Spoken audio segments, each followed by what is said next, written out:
Hari Bayraktari, biznesmen pronash të patundshme në New York, ruan mjaft kujtime nga konferenca e Rambouillet's. Megjithse populli jonë, njerëzit tonë nuk ishin fort kënaqur me konferencën e Rambouillet's, se çka u propozonte.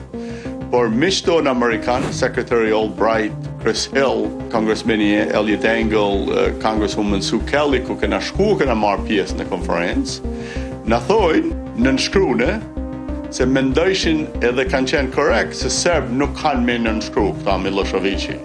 Edhe kjo na hap derën neve për të bombarduar Serbinë. Edhe ashtu ka ndodhur. Me refuzimin e Miloševićit për të nënshkruar, NATO-ja filloi shumë shpejt bombardimet kundër forcave serbe.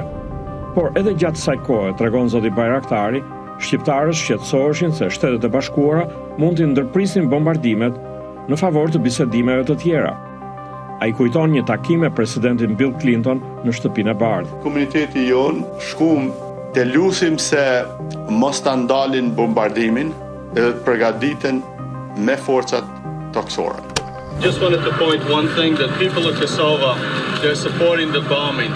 They're supporting United States and NATO, what it's doing, because this was going to happen. The atrocities were going to happen. Our community, the Kosovar American community, supports the president, support the leadership that the United States has taken, and we're hoping that the air campaign will bring an end to this, and we had a commitment from the president that he will continue to keep the metal to the pedal. Aja ditë na premtoi ta na nuk do ta ndalim luftën derisa të heken forcat e Serbisë nga Kosova. Edhe ashtu veprua.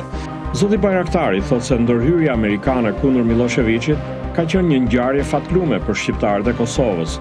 Popullit ton i ka ndodhur një mrekulli për me ardhur Amerika me liftua për 2 milion kosovarë. Është një fat i madh ku gjendemi këtu. Ka pas djegje, ka pas vrasje. E kur shikon sot, Kosova ka hec më shpejt se shumë shtete në botë.